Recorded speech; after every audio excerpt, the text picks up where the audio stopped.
The advertisement, folded into a tight square in Silas Blackwood's pocket, had promised a woman of good character and plain sensibility from Ohio.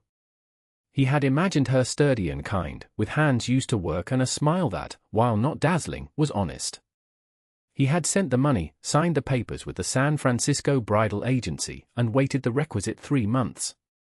Now, standing on the sun-baked platform of the Redemption Creek depot, the sweat trickling down his back was not just from the Nevada sun. It was the sweat of a man who had wagered his entire future on a piece of paper. The distant whistle of the train was the sound of that bet being called.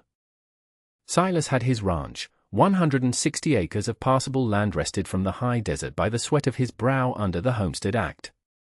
He had a small, sturdy house he'd built with his own hands, a well that hadn't yet run dry, and a herd of 20 cattle that were more bone than beef. What he didn't have was a partner.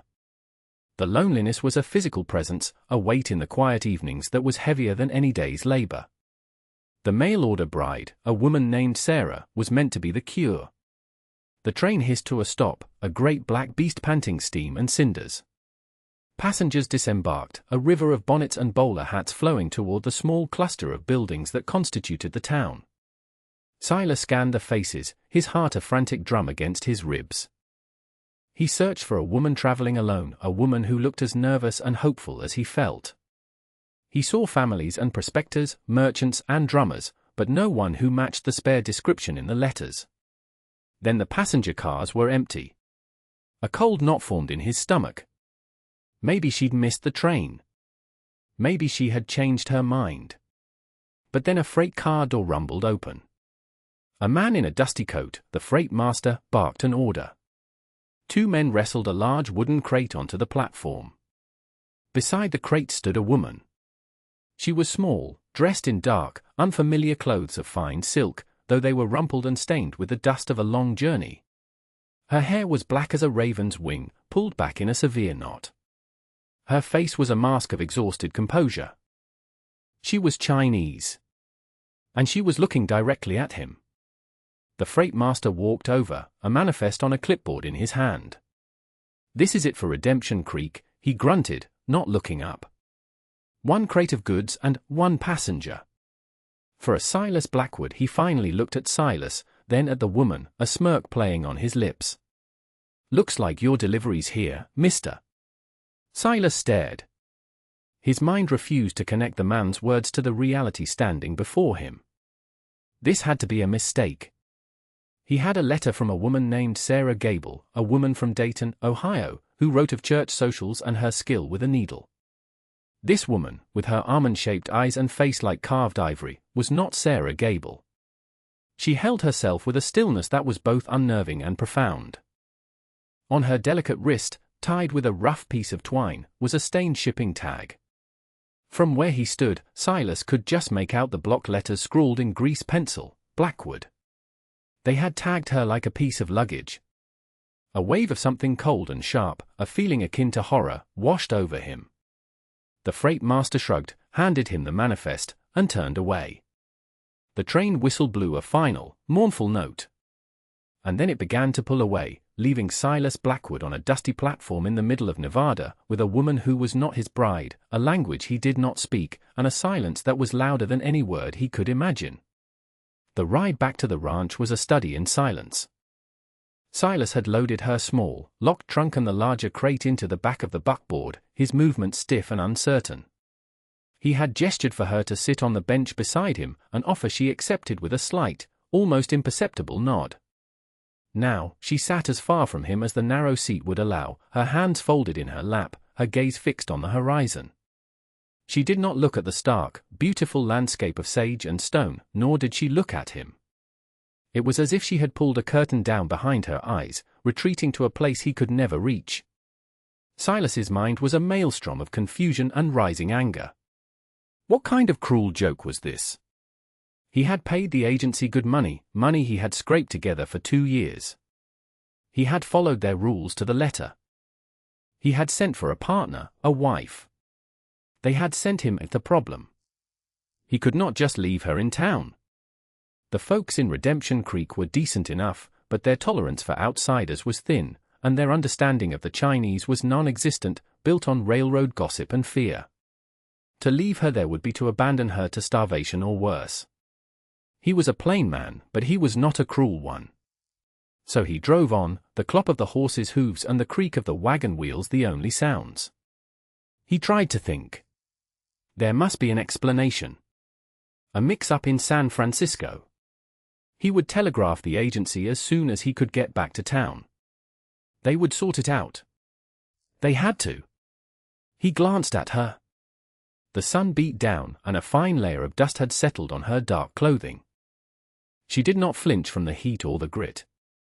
There was a resilience in her posture that he had to respect, even in his bewilderment.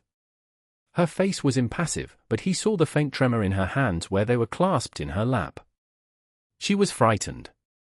Whatever else was true, that much was clear. As they topped the last rise and his small cabin came into view, nestled in a sparse grove of cottonwoods by the creek, he felt a fresh wave of mortification. He saw his home through her eyes, a rough, lonely box of wood in an ocean of dust. It was one thing to bring a willing bride, a partner in a shared dream, to this place. It was another thing entirely to bring a captive. For that is what she was, he realized with a jolt. She was a captive of circumstance, of a language barrier, of a business transaction gone horribly wrong. When he pulled the wagon to a halt in the yard, the silence stretched, thick and heavy. He got down, his legs stiff. He didn't know what to do next. He didn't know what to say. So he did the only thing he could think of. He gestured toward the house, a simple, open-handed motion. "Welcome," he said, the word tasting like ash in his mouth. She watched his face, not his hand. Her dark eyes searched his, looking for something. He had no idea what she found, but after a long moment, she gave another one of those tiny, formal nods and gracefully slid down from the wagon, her feet landing softly in the dust of his yard. The next morning, Silas rose before dawn, his mind still a tangled mess. He had shown her to the small spare room, little more than a closet with a cot he'd built for a hired hand he could never afford. She had disappeared inside without a sound. He'd spent the night on a chair in the main room, a shotgun across his lap, though he wasn't sure who he was protecting, or from what. When he checked the room in the morning, she was gone. Panic seized him for a second before he saw her down by the creek, kneeling on the bank. She was not praying or crying. She was watching the water, her expression one of intense, focused concentration. He left her be and hitched the wagon. He had to get to town. He scribbled a note, a useless gesture, but it felt necessary. On a piece of scrap paper, he drew a crude picture of the telegraph office, then a picture of himself on the wagon, then pointed toward the town. He left it on the table and rode out, feeling like a fool. In Redemption Creek, the air in the telegraph office was thick with the smell of ozone and Mr. Abernathy's pipe tobacco. The clerk was a gaunt man with a perpetually suspicious squint. "Blackwood," he said, by way of greeting. "Need to send a wire." Silas's voice was hoarse. He wrote the message out, his hand clumsy. "To Pacific Bridal Agency, San Francisco. Sarah Gable not on train. Woman arrived instead. Chinese. No English. Explain. Urgent." He pushed the paper and a silver dollar across the counter. Abernathy read the message, his eyebrows climbing his forehead. He looked at Silas over the top of his spectacles. "Chinese, you say?" Silas just nodded, his jaw tight. "Well, I'll be," Abernathy muttered, already turning to his clicking apparatus. "Should have a reply by afternoon, if the lines are clear." Silas couldn't bear to wait in the office. He walked out into the street, the sun already searing. He needed supplies, but the thought of facing the questions in the general store was too much. As he stood there, trying to decide what to do, a shadow fell over him. Blackwood. The voice was smooth as oiled leather, and just as dangerous. It was Jedediah Barrett. Barrett owned the town saloon and half the land claims around it, acquired through means fair and, more often, foul. He was a large man who dressed in expensive East Coast suits that looked absurd in the Nevada dust. "Heard you had some freight come in on the train yesterday," Barrett said, a smile that didn't reach his eyes playing on his lips. He had a way of making any word sound like an accusation. Before Silas could respond, Barrett's gaze shifted to something over Silas's shoulder. Silas turned. She was there. She must have followed him, walking the 5 miles from the ranch. She stood near the water trough, watching them, her face as unreadable as ever. Barrett's smile widened. "Well, now. I see. Decided to skip the middleman and order direct from the Orient, did you?" A bold choice. His voice was low, but it carried. A few loafers on the saloon porch turned to watch. "What's it to you, Barrett?" Silas said, his voice quiet but cold. He moved to stand slightly in front of her, blocking Barrett's view. Barrett chuckled, a low, unpleasant sound. "Just a neighborly observation. A man in your position, Silas. A lone man on a fine piece of land with a good creek. People might get the wrong idea. They might think you're not the marrying kind. Might think your claim is unstable." The threat was clear. A bachelor's homestead claim was always more vulnerable to legal challenges. "She's my business," Silas said, his hand clenching into a fist at his side. Barrett's eyes flicked to the fist, then back to Silas's face. "Everything in this valley is my business," he said softly. You do well to remember that. He gave a mock tip of his hat toward the woman, his eyes lingering on her in a way that made Silas's blood run cold. Then he turned and walked back toward his saloon, leaving Silas standing in the street, the morning sun feeling suddenly cold. The woman watched him go, and for the first time, Silas saw a flicker of something in her eyes. It wasn't fear. It was calculation. The reply from the telegraph office arrived in the late afternoon, a single yellow slip of paper that felt heavier than a block of granite. Silas had taken the woman, he still didn't know her name, to the general store, enduring the stares and whispers to buy her a simple calico dress and sturdy shoes, which she accepted with a silent nod. He'd bought flour and beans, his jaw set against the prying questions of the store owner. Now, as he stood before Abernathy's counter again, the clerk slid the paper toward him with an air of grim satisfaction. Silas's hand trembled as he picked it up. The message was stark, brutal in its efficiency. Sarah Gable expired. Typhoid. Per contract clause 7 subsection B replacement sent. All fees paid. Account closed. Transaction complete. Transaction complete. The word slammed into him. He wasn't a customer, he was an account. Sarah Gable wasn't a person, she was a defective product. And the woman standing quietly by his wagon outside, she was a replacement. A piece of inventory, shipped to fulfill a contractual obligation. He felt a wave of nausea. He looked at the words again. Clause 7, subsection B. He remembered the contract, a dense document of fine print he had barely understood. He had signed it, eager and foolish. He had signed a document that allowed a human being to be treated this way. He crushed the paper in his fist. "Thank you, Abernathy," he managed to say, his voice a rasp. He walked out of the office, the hot air hitting him like a physical blow. She was waiting, her back straight, a small sack of provisions at her feet. She looked at the crumpled paper in his hand, then at his face. Her expression did not change, but her eyes, those deep, dark eyes, held his. He felt a profound and searing shame. He had been angry at her for not being Sarah. He had been angry at the agency for the mix-up. But the truth was so much worse. They had sold her. And he had bought her. The ride back to the ranch was even quieter than the first, but the silence had changed. It was no longer just awkward. It was heavy with the weight of what he now knew. When they arrived, he didn't just gesture to the house. He walked to the back of the wagon, lifted her trunk, and carried it inside for her. He set it down gently at the foot of the cot in the small room. He looked at her, standing in the doorway. He wanted to explain, to apologize, to tell her that he was not the man who would do this, even though he was. But he had no words. He simply unfolded his fist and held out the crumpled telegraph message. It was a confession, She took the paper from him. Her fingers were long and slender, but her touch was firm. She smoothed the paper out on the small trunk, her brow furrowed in concentration.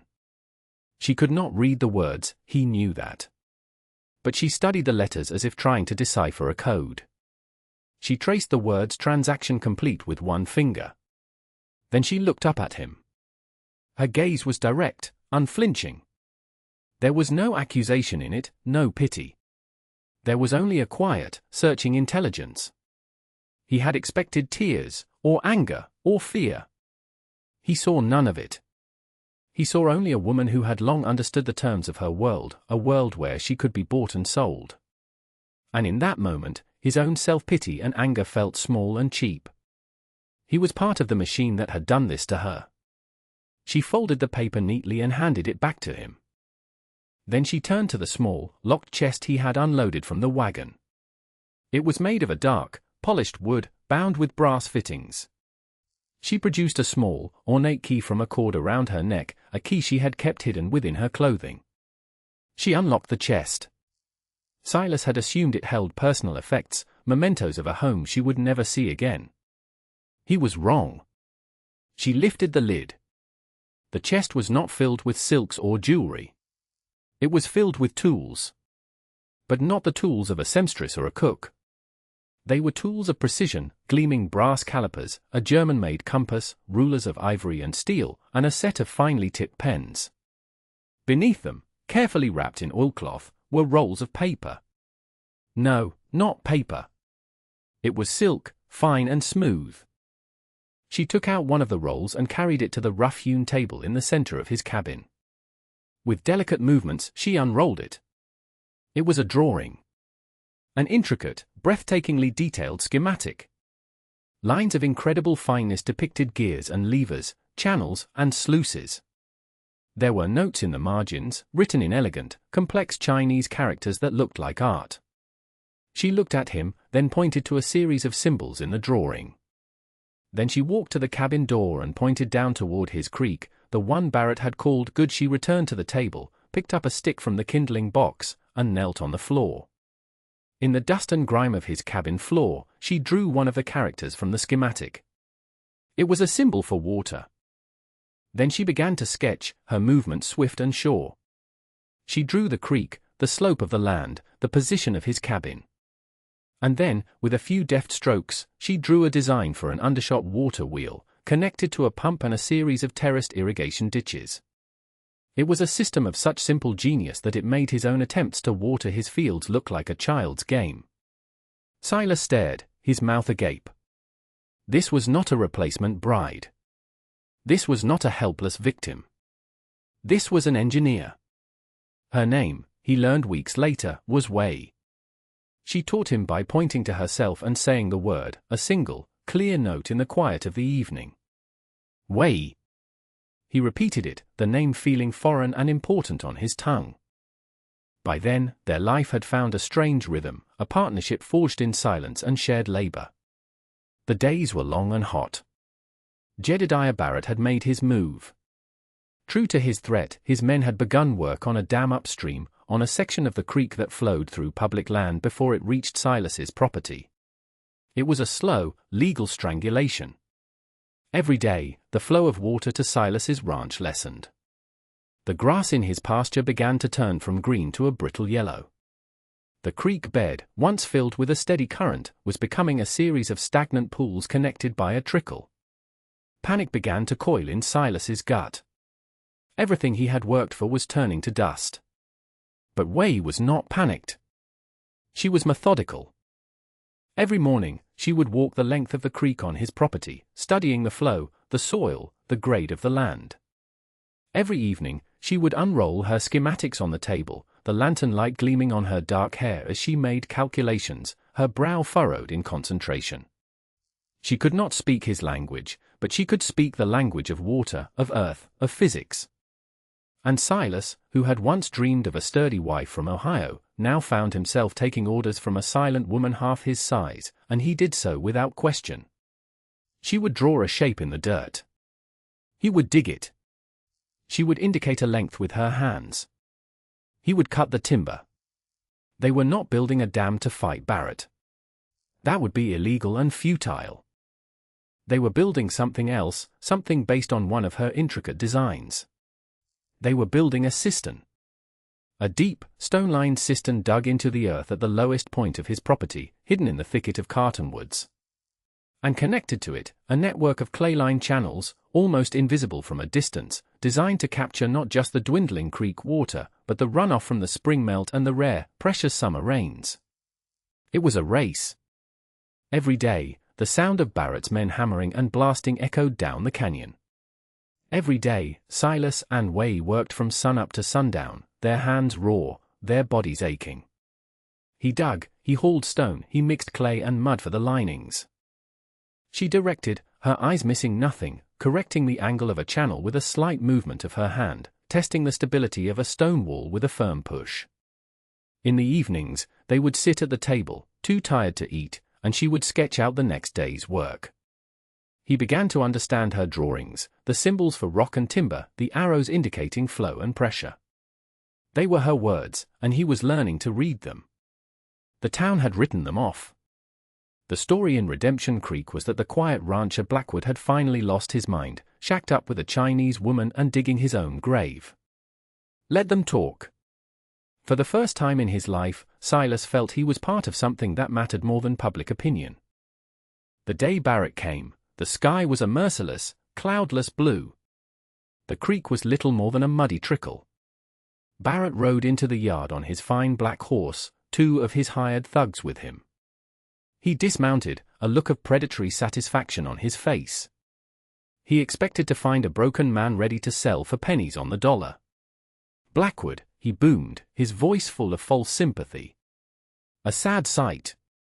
A damn sad sight. I told you this was hard country. Silas simply stood by the porch, his face grim, his hand stained with mud. He did not say a word. Way was nearby, ostensibly tending the small, struggling garden, but her stillness was that of a predator, not a victim. I'm prepared to make you a final offer, Barrett continued, gesturing expansively at the dying land. $500. For the deed, free and clear. It's more than it's worth, but I'm a charitable man. Silas looked at him. He looked at the dust, at the yellowed grass. Then he looked at Way. She met his gaze and gave a single, almost imperceptible nod. It was time. I don't think so, Barrett, Silas said, his voice level. A flicker of annoyance crossed Barrett's face. Don't be a fool. In another week, you won't be able to water a horse here. You're finished, or am I? Silas said. And he turned and walked toward the cottonwood grove. Confused but intrigued, Barrett followed, his men trailing behind. When they cleared the trees, Barrett stopped dead. What he saw did not make sense. It was not the parched, desperate landscape he expected. Hidden in the grove was a deep, wide cistern, lined with smooth stone, and it was nearly half full of clear, cool water. A clever, roofed channel diverted the last pathetic trickle of the creek into it. A hand-cranked pump, built from one of Way's designs, stood ready to move the water to the fields. It was an oasis of ingenuity in a desert of defeat. Barrett stared at the water, then at Way, who now stood beside the cistern, her arms crossed, a look of quiet triumph on her face. He finally understood. He had been outmaneuvered. Not by the simple rancher, but by her. Rage contorted his features. You think this little trick will save you, he snarled. I own the water in this valley. No, you don't, a new voice said. 3 riders emerged from the trees on the far side of the grove. The man in the lead wore the badge of A.U.S. Marshal.